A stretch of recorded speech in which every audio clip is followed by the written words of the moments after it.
Law number 18 is the law of sacrifice. And the law of sacrifice says a leader must give up to go up. In fact, I can remember several years ago now doing a leadership lesson entitled, You Have to Give Up to Go Up.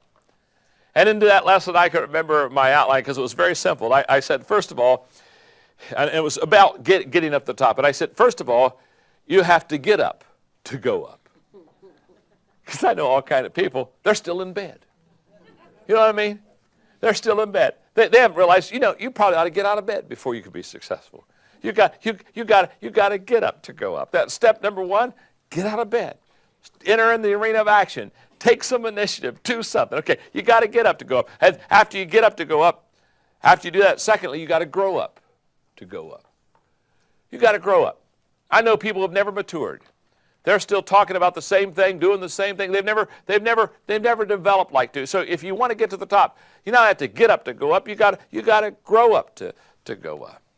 And then in the tape, I remember I talked thirdly in the leadership lesson about, well, you got to give up to go up. And that's what we're going to talk about in just a moment. And then the last thing I said is you need to gather up to grow up. You need to get your team together. If you really want to go to the top, you've got to gather up people because as I teach in the laws of teamwork, law number 4, the law of Mount Everest says, as the challenge escalates, the need for teamwork elevates. In other words, you've got to get a team around you, and you've got to get that team helping you to get to the top. So let's talk about the law of sacrifice. A few years ago, there was a tragedy at Mount Everest where a couple of guides got into a storm with a few of their people, and there were a few deaths. And I can remember a 60-minute interview that I watched. It was a very interesting interview because they were talking to one of the guides who, of course, lived, and they were talking about the tragedy. I think it was Mike Wallace, if I'm not mistaken, in that interview, and he asked a couple of questions that especially arrested my attention. One of the questions he asked was, why do you risk your life to take people to the top? And I remember the guide said, well, it's because that's my job. My job is to take people to the top. That's why they call me a guide. And Mike Wallace says, well, couldn't you get to the top by yourself without harm or injury? And oh, yes, I could do that. But it's my job to take people to the top. And the guide kept coming back to Mike Wallace and said, it's my responsibility. That's who I am. I'm a guide. And when I listened, I thought, how true to a leader that is. It's our job as leaders to take people to the top. Mike Wallace continued that interview, and then he looked at me and said, I don't think it's worth the risk. I mean, after all, to risk your life or have people in your party that not make it to the top, he said, I don't think it's worth the risk. And then he looked at the guy and said, why do you risk your life to get to the top of the mountain? And I'll never forget, that guide looked at him, and when Mike Wallace asked that question, the guide is looking into his face like, I can't believe you would ask me that question. Why do I risk my life to get to the top? He looked at Mike Wallace and said, it's obvious to me that you've never been to the top of Mount Everest. It's obvious to me. You've never been to the top of the mountain. It's obvious that you've never been there. If you would have ever been to the top, you would never ask that question. When I think of that interview, I think of leaders. Once we have been to the top and see how glorious it is, what do we want to do? We want to go back down and we want to find some other people and say, I want you to take a trip with me. I'm going to show you things you have never seen. I'm going to give you experiences that you have never experienced. That's what leaders do. Leaders have been to the top and they want to take as many people with them to the top as they possibly can. Now, here's what I want you to understand. To get to the top, you've got to give up something. It was Emerson who said, for everything you gain, you must lose something. That's why I have in your workbook what I call the leadership pyramid. The leadership pyramid is a prime example of giving up to going up. Basically, the leadership pyramid says that when you enter an organization, I guess you got all kind of options left and right, but as you become a leader, and as you become a leader in that organization, the higher you go in this leadership pyramid, the less options you have. Now, I want to say that I teach this leadership pyramid all the time. I think that most leaders, and I think a lot of leaders in corporate America and in leadership organizations around the world, do not understand the leadership pyramid. For example, I run into leaders who all the time think that the higher they go, the more options they should have, the more perks they should have. I don't think so. I think the higher you go, the less options you have. I think that the greatest leaders are what I would call servant leaders. They're leaders who understand that they're a leader to make it better for the people. You're not a leader to make it better for yourself. Now, if you're a good leader, it will be better for you because you'll have the joy of taking people across the finish line. And there's no greater fulfillment and joy than that. So if you are a leader and you're taking people across the top, it's going to be very good. But what I want you to understand is this. You don't lead because of perks. In fact, what I have found is this. Most leaders, they become leaders because they like the perks of leadership. But most people have not counted the price of leadership. What you're going to have to give up, what you're going to pay. My dad taught me when I was just a kid. He said, John, pay now, play later. That's the way it works. And he said, if you don't pay on the front end, you don't get a play on the back end. In fact, he said, oh my, I'll never forget this. He said, John, the longer you wait to pay the price, the higher it becomes. So learn quickly, pay on the front end.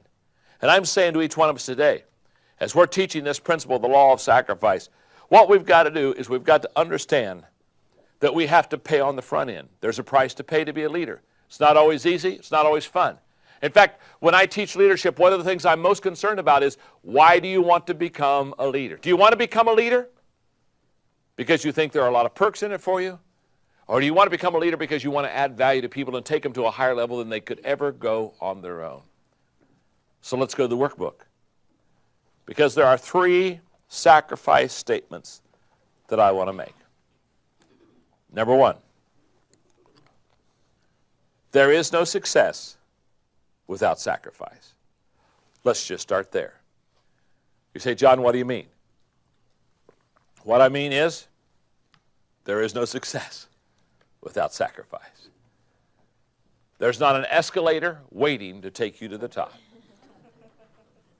Quit standing outside waiting for the chairlift to take you to the top.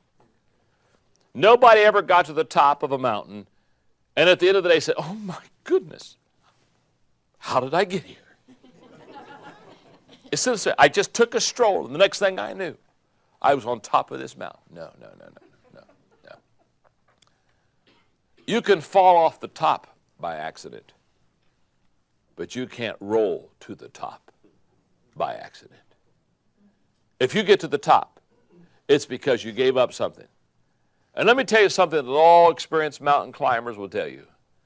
Before they take that big trip to the top, the main question they ask themselves is, what are the essentials I must take with me? Because they know anything except essentials will be a detriment to keeping them from what that goal is.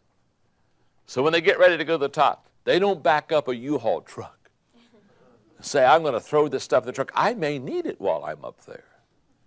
No, they give up. They give up to go up. So there is no success without sacrifice. Number 2, the higher the level of leadership, the greater the sacrifice. That's a fact. The higher you go in your leadership, the more you'll give up. I remember thinking when I started off in my career, in my business to go to success, I remember thinking in the very beginning, boy, I was willing to do anything to get to the top. Of course I was. I didn't have to give up anything. Hey, when you have no money, it's not hard to give it up. When you have no position or reputation, it's not hard to give it up. You say, well, why was I so foolish as a youth? You weren't foolish as a youth. You didn't have anything. But as you grow higher, one of the reasons many leaders never get to the top is because as they go higher, they get more stuff. And they have to make these trade-off decisions that become very difficult for them. The third thing I want you to know about success is you have to give up to stay up. You not only have to give up to go up, once you get on top, you have to give it up. The reason most sports teams can do consecutive world championships is because after they win their first world championship, all the players go on the chicken banquet tour.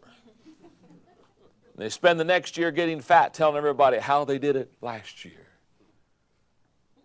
And you don't reproduce yourself by telling your story. You reproduce yourself. You stay on top by giving up continually. About 5 years ago, I did a lesson that really fits this whole law of sacrifice. It was entitled 10 Trade-Offs Worth Making. And I was at a very important part of my own career where I was 50 years old. And I was going to have to make some major changes, and I was going to have to give up some major wonderful perks and things I had in my life if I wanted to go to the next level. And I can remember that day as I sat down at my desk with my legal pad and I began to look at the trade-offs. Trade-offs such as I was willing to give up affirmation. People tell me what a good job I was doing for accomplishment to get to a next level. I was willing to give up financial gain for future potential. I was willing to give up immediate pleasure for personal growth. I was willing to give up the quantity of life for quality of life. I was willing to give up security for significance. I was willing to give up acceptance for excellence. I was willing to give up addition for multiplication. I began to work through all these things I was willing to give up. And I can remember making the conscious decision to keep on going. But I also remember, as I looked at that list, I realized that the higher you go, the price gets higher. That's why many people get about 2/3 of the way up and never climb any higher.